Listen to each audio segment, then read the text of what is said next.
2025 NFL Scouting Combine is here. On-field drills start today. Mock draft V4 on the way. Stay tuned. I know that. Mose knows. You don't know nothing, you don't know nothing, you don't know nothing. Mose knows. You don't know nothing, you don't know nothing, but I know that. Mose knows. You don't know nothing, you don't know nothing, you don't know nothing. Mose knows. My favorite time of the year is here. NFL Scouting Combine, on-field drills. Today, we start with the defensive lineman, my position group. Let's get it. So excited for this, man. The players have been there. Coaches, GMs, scouts have all been there. We've done all the preliminary stuff. We've done the interviews and the team visits and the talks with coaches and players. We done all that. Now let's get to some of the on-field stuff. Let's get to some of these drills that we love seeing. 40-yard dash, broad jump, vert jump, positional drills. This is an exciting time. And let's jump right into this pre-combine mock draft. We're going to be dropping this right before those on-field drills start. So thank you so much for tuning in. Get your mock draft fix right before the combine starts. But let's get active. We're going to select all 32 teams. We're doing the first round, and we're going to go ahead and enter this draft and get it started. All right. Tennessee Titans are on the clock at number 1. As you can clearly see by our needs column here, the first 3 teams all need a quarterback. The Titans could take a quarterback. Absolutely. They could go somewhere else with this pick. Absolutely. They could also trade down and acquire more picks. And in this version of the mock draft, that's exactly what I think they do. And I think the New York Giants want to move from 3 to 1. I think they want to jump the Browns and ensure they get the quarterback that they want. So let's add 65. Let's add a compensatory pick 134.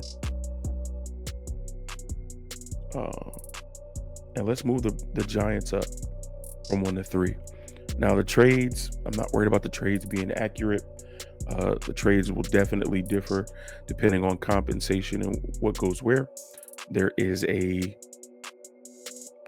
draft pick calculator or chart that shows what each pick is worth, and a trade is going to have to equal in value.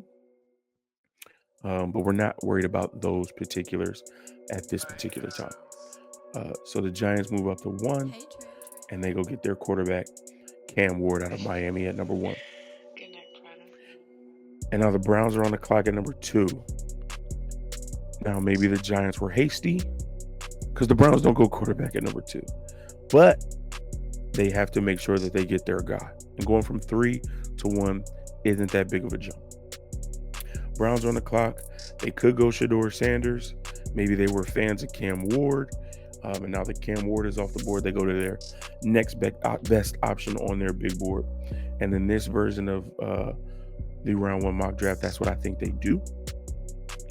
And I think you have to replace Myles Garrett if you indeed honor his trade request.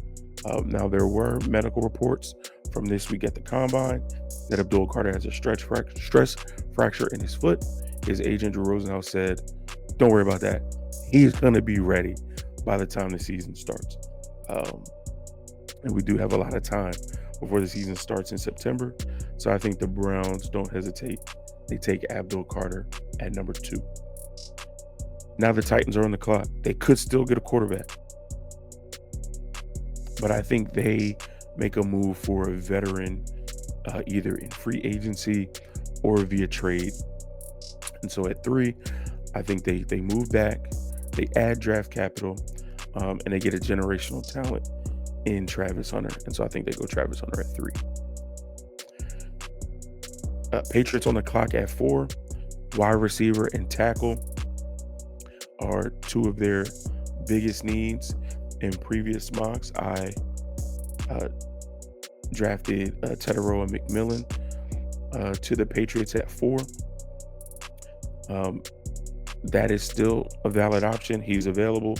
They're going to stand pat at 4. But I also think 2 ways that you help a young quarterback is with weapons and protection. Uh, in this version, I think they go protection and they snatch Will Campbell, tackle out of LSU, at 4. Jags are on the clock at 5. They have needs at center, guard, defensive interior, and corner. Now, they could go Mason Graham. They could go Jade Barron or Will Johnson. But I don't think they do that at all. I think a team picks up the phone and wants to trade. And I think that team is the New Orleans Saints. There's a quarterback still on the board. And the New York Saints are eyeing that particular quarterback. But they're going to have to leapfrog both the Jets and the Raiders, who also have that position listed as a need. So we're going to go from 9 to 5. We'll add 93 from Washington. And we'll throw in a second round pick in 26. And so I think Jacksonville accepts those additional picks, still stays in the top 10, and the Saints move up and they go get Shedeur Sanders, quarterback out of Colorado. It's our first big draft shakeup right there. Now the Raiders are on the clock. Quarterback is off the board. So where do they go? I think they go best wide receiver in the class. You got a 6'5" wide receiver who's running 4.3, getting Mike Evans comps. Some people have even mentioned Calvin Johnson. I respect T-Mac. I love his game. I don't want to go that far yet. But is the potential there? Definitely. So I'm going to go T-Mac, Teteroa McMillan, wide receiver from Arizona, at number 6 to the Vegas Raiders. And now the Jets are on the clock. Needs of quarterback, defensive interior, and DB. It could go Mason Graham here to pair him with Quinnen Williams. I think this team goes a different route. I'm looking at a hybrid guy. I'm looking at somebody who has inside, outside versatility. Someone who has played off the ball linebacker, who has played edge. Now, this team doesn't necessarily need edge help. But as we saw from the Philadelphia Eagles, you can never have enough edge rushers.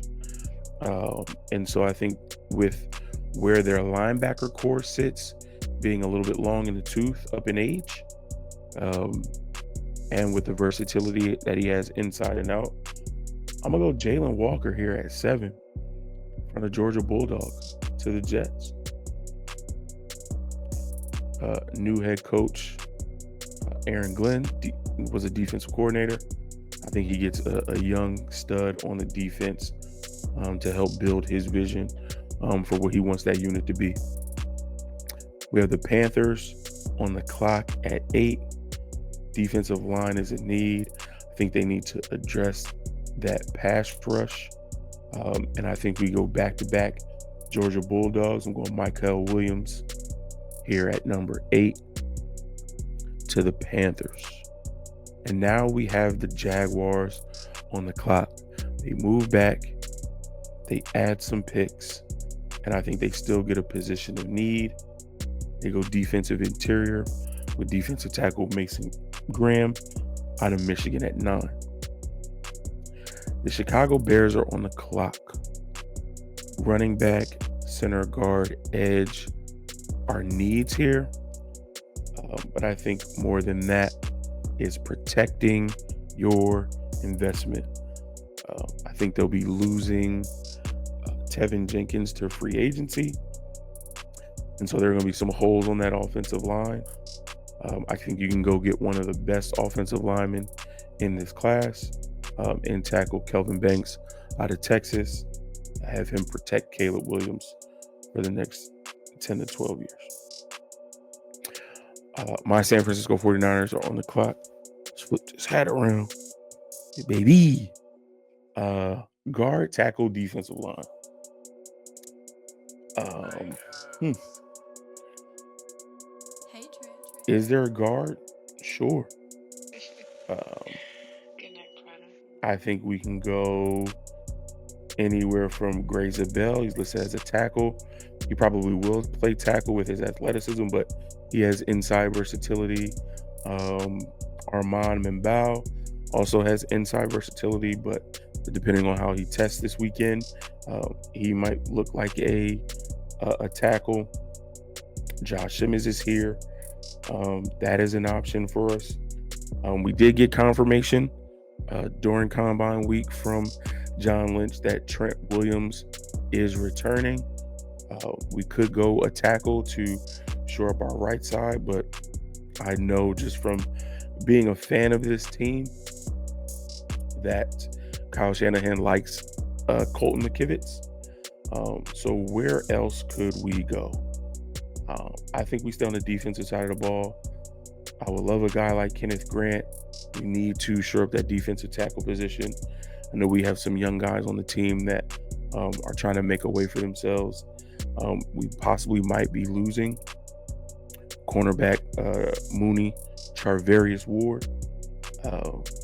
So I think it's a no-brainer. Best corner in the draft. Will Johnson's on the board. We add him to the defense. Put him next to the hyena Diamador Lenore. And that secondary is rocking. That pass rush will be back to what it used to be, hopefully. And we know our linebacker core is solid. We got to figure out a way to bring back Dre Greenlaw. But if not, we still have Fred Warner in the mix. Now, the Dallas Cowboys are on the clock. I'm going to mix it up. In versions 1, 2, and 3, stayed the same. They got Ashton Genty here at 12. And while I think that is more than likely what'll happen, I do want to offer some different possibilities. And I think with the retirement of Zach Martin, one of the things that I know this Cowboys team prides itself on is great offensive line play. I think Tyler Booker is the best guard in the draft. I think Tyler Booker is a first-round pick, and I would not be surprised if the Dallas Cowboys went and got Tyler Booker to be the heir apparent to Zach Martin at 12. Dolphins are on the clock. I think they are also in the mindset of replacing stars and good players that they will lose to free agency. And so I think they go safety Malachi Starks from Georgia.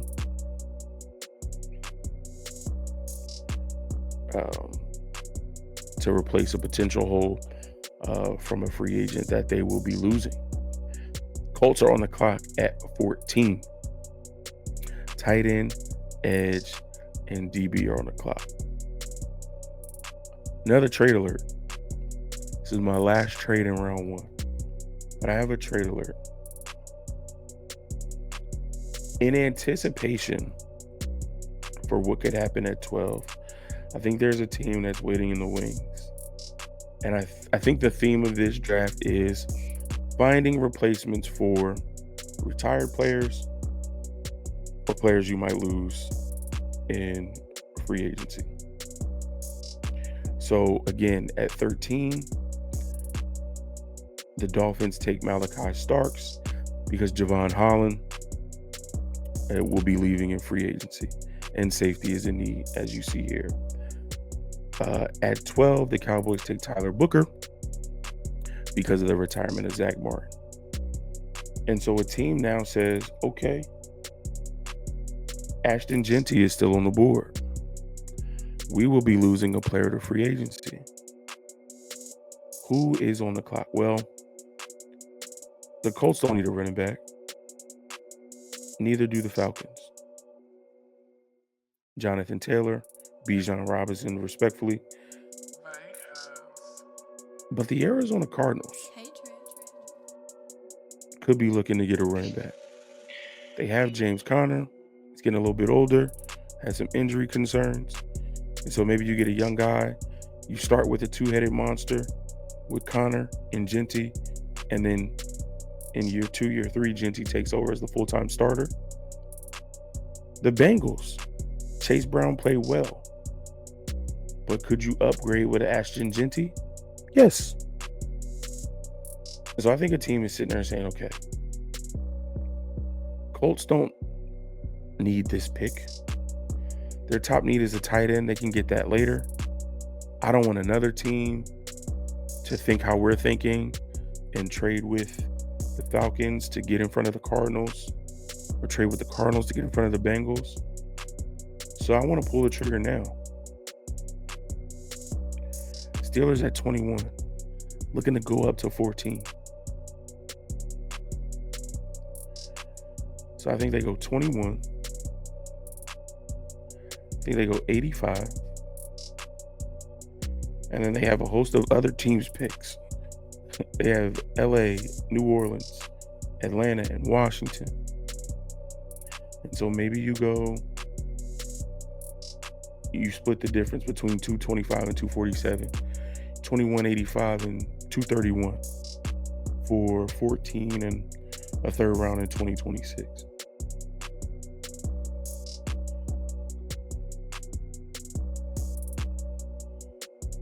Is it making me pick a player?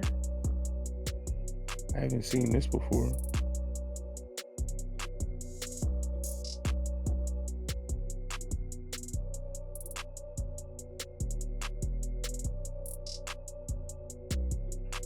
I don't understand why it's making me pick a player.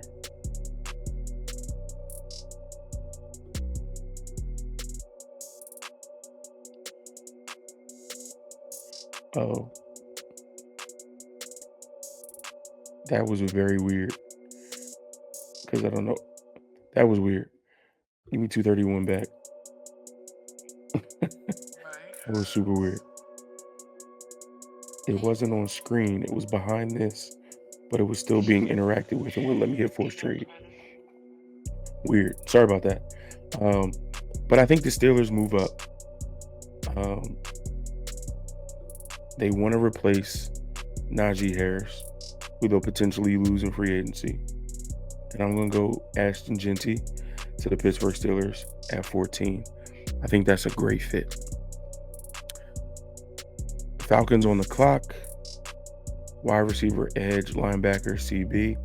A lot of needs. I think they go edge. And in this mock, I gave them Nick Scorton, edge rusher from Texas A&M at 15. Cardinals are on the clock. A lot of different areas they can go. They could go guard. They could go tackle. And they can go defensive line. I think, again, in this division, you have Christian McCaffrey, you have Kenneth Walker, and you have Kyron Williams. Got to be able to stop the run. Got to be able to push the pocket. Again, Philadelphia Eagles are a prime example of what a great defensive line can do. And in a deep defensive line class, I think the Cardinals go Kenneth Grant here at 16 to add some muscle on that defensive line for them. The Bengals are on the clock at 17. Here's where I think we can see a run on some of those defensive tackles. Kenneth Grant is off the board. And so now the Bengals are saying, let's go get our guy. And they do that with defensive tackle Walter Nolan from Ole Miss. Seahawks are on the clock. Center, guard, edge, linebacker are our needs. I definitely think they address that offensive line position. And we have tackle Armand and Bow on the board. Again, there is position versatility here. He can play inside and kick in the guard if need be. And it's possible that they do that with his athleticism as a rookie. And then if they find needs and want to move him out to tackle later on, Again, position versatility to do that.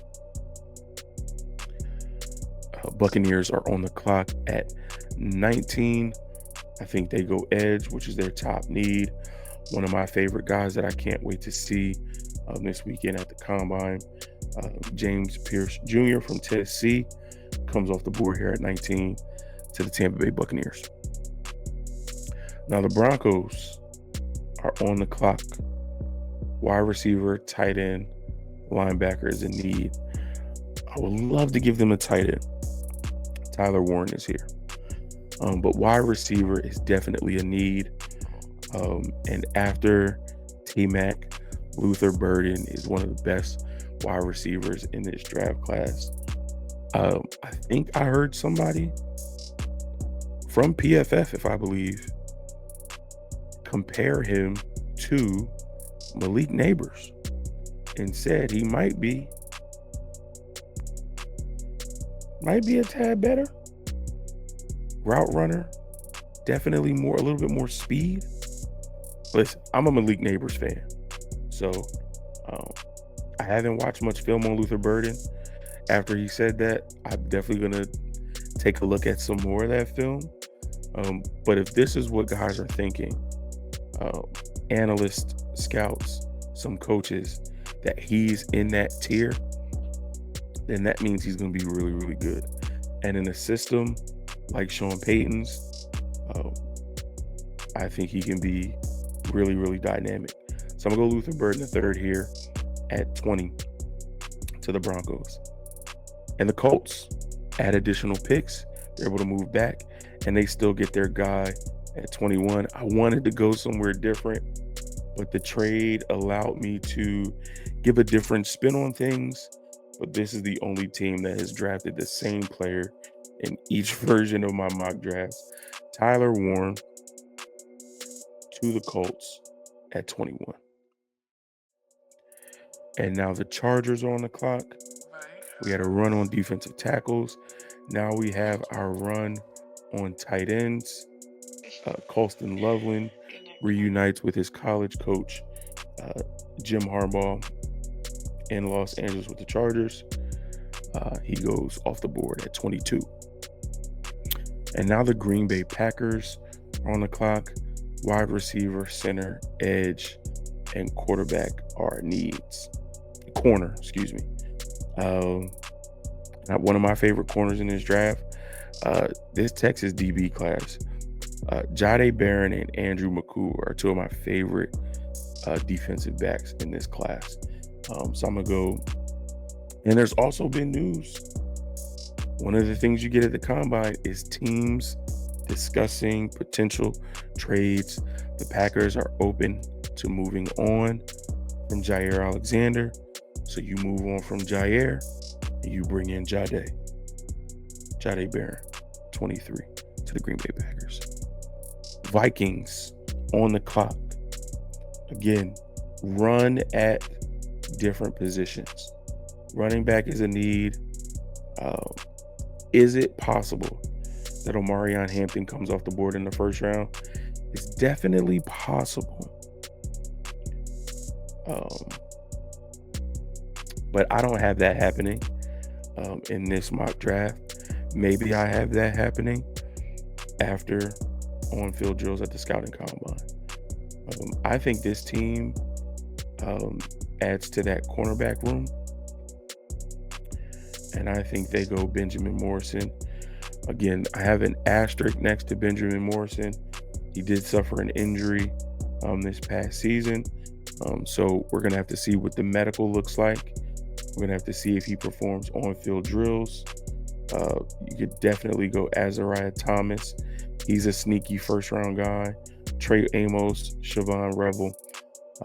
But Benjamin Morrison, when healthy, is a top 5 corner in this class. And so I'm going to go Benjamin Morrison at 24 to the Vikings. Texans on the clock here at 25. Center and guard are two major needs. I definitely think they address that interior offensive line. And I'm going to go I think they have him criminally underrated unless they have him somewhere else. Okay. They probably have him under the tackles because he did play tackle once Josh Simmons went down. So he does have position versatility. I'm going to go Donovan Jackson here. I'm going to throw a wrench in this system, and I'm going to go Donovan Jackson because of that position versatility, because he was able to step in and play tackle once Simmons went down, but he's naturally a guard. I think teams are going to love that. I think teams are going to love the athleticism that he possesses. And I think the Texans really need to shore up that offensive line and protect CJ Stroud. So a new addition to the first round mocks, Donovan Jackson, tackle / guard, Ohio State at 25 to the Texans. Pick 26, the Rams are on the clock. I'm going to just do it and talk about it later. Yeah. At 26, the Rams go Jackson Dart, quarterback out of Mississippi. Now, there's always that head scratcher, that wow moment in the first round. And I think it could be the Rams this year. They're talking about potentially trading Matthew Stafford. I think you talk about trading Matthew Stafford if you've done your homework and your due diligence and you see a young guy in this draft that you feel like you can work with. And this is a wow one because folks think there's only 2 first-round quarterbacks this year, Cam Ward, Shedeur Sanders. Some people are saying that Shedeur isn't even a first-round quarterback, but because of the lack of talent in this year's class, that might force him into the first round. I don't agree with that sentiment, but that's what folks are saying. It sounds like a Sean McVay move to me. I think you look at the success that other teams have had. This is a copycat league. You look at what the Commanders were able to do with Jaden Daniels. You look at what Sean Payton was able to do with Bo Nix, and that was a surprise. Most people didn't see Bo Nix going in the first round. But Sean Payton saw his guy, he trusted it, and you see the results. I think Jackson Dart could be Sean McVay's guy, and this is the gotcha moment of the 2025 first round NFL draft. Rams taking quarterback Jackson Dart from Ole Miss at 26. Now back to regularly scheduled programming. Ravens on the clock at 27. Again, position versatility on the interior. Yes, they need a tackle. I think they could use interior help as well. But you get a guy that has great position versatility. Again, he's likely going to play guard. But again, he can play tackle. Gray Zabel or Zabel. I got to get the pronunciation of that last name. Out of North Dakota State at 27 to the Ravens. Lions on the clock at 28.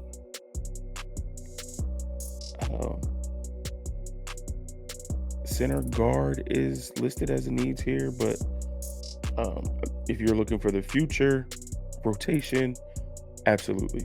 But I think this team goes edge. And I think this team will take Shamar Stewart, edge rusher, out of Texas A&M at 28. Commanders on the clock. I think they're happy with how this draft board falls. I think this young man is also going to be, a stud at the combine. I think it's going to force his draft stock to go up. It's already gone up exponentially. But I think if this player falls to The Commanders at 29, I think they run to the podium. I think they go edge Mike Green from Marshall at 29. Buffalo Bills on the clock. Needs are wide receiver, defensive interior, linebacker, and corner. I think you can also take a look at the safety position, and that's what I'm going to do.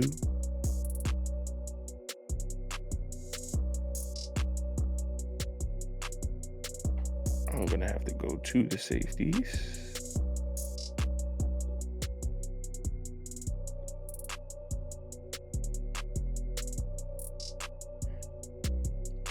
And again, I don't go by what PFF says here is the rank and average draft position. I go by what I'm feeling, what I'm seeing, position versatility. Again, these are just mocks. Things are definitely going to change after the combine. Things are going to change after free agency. But I think Nick Emanwari is a name that people need to be on the lookout for. At South Carolina, he played all over the place. It's a little bit in the nickel, played the safety position. He definitely played some linebacker as well. So again, he has position versatility, someone you can move all over the board as a chess piece. As far as ability and what he's able to do, he kind of reminds me of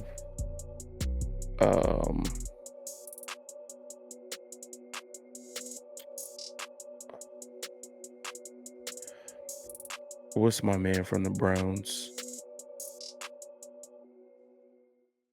It's right there. Yes, JOK, Jeremiah Owusu-Koramoah, with just what he's able to do, and the versatility. So Nick Emanwari from South Carolina to the Buffalo Bills at 30. Chiefs are on the clock. Tackle is a need for this team. And I think one of the best tackles in the class is here. Again, medical check is going to determine a lot of where he could end up. But I think at 31, you can take a chance on who would have been the best tackle in the class had it not been for the injury. I'm going Josh Simmons at 31 to the Chiefs. And the Philadelphia Eagles are on the clock at 32. Your Super Bowl champions. Wide receiver, guard, edge, and corner are needs. But with the way that Super Bowl played out, and with the addition this particular player made as a free agent signing, and him potentially leaving and signing another free agent contract with another team, I think they like what Zach Bond was able to do from a linebacker position, with how free he was able to play because of that defensive front and that pass rush. But I think you find another rangy, speedy linebacker to fill that void and to keep that defense playing at a high level. So I think the Eagles go Jahai Campbell at 32 to end the first round. And that's going to do it. We could take a look at some of the picks here. We have the Giants trading the number 1 to take Cam Ward. We have Jacksonville trading out of spot 5. The Saints moving up from spot 9 to take Shedeur Sanders. And then the only other trade was the Pittsburgh Steelers moving up to 14, trading with the Colts to select Ashton Jeanty out of Boise State. And that is V4 of the Mose Knows first round mock draft.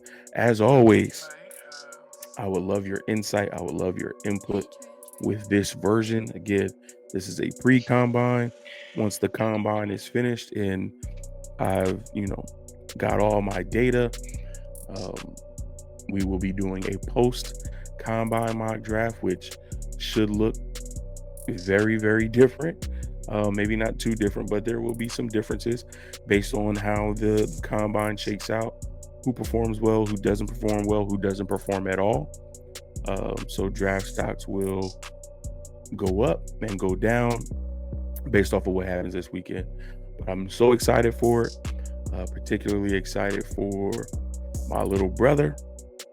Shout out to defensive tackle Cam Horsley from Boston College. He will be at the combine doing on-field drills this afternoon. So I'm excited. I can't wait to see it. So I'm going to go. I got to get ready to cheer on little bro. You guys tune into this mock draft. Tap in the comment sections below. Let me know how you feel about it. Then tune into the combine. Watch these guys get themselves ready and to put on a show to showcase their talents to all these teams. And check out my little bro, Cam Horsley, Boston College defensive tackle. Let's get it. I love y'all. Until next time. Peace.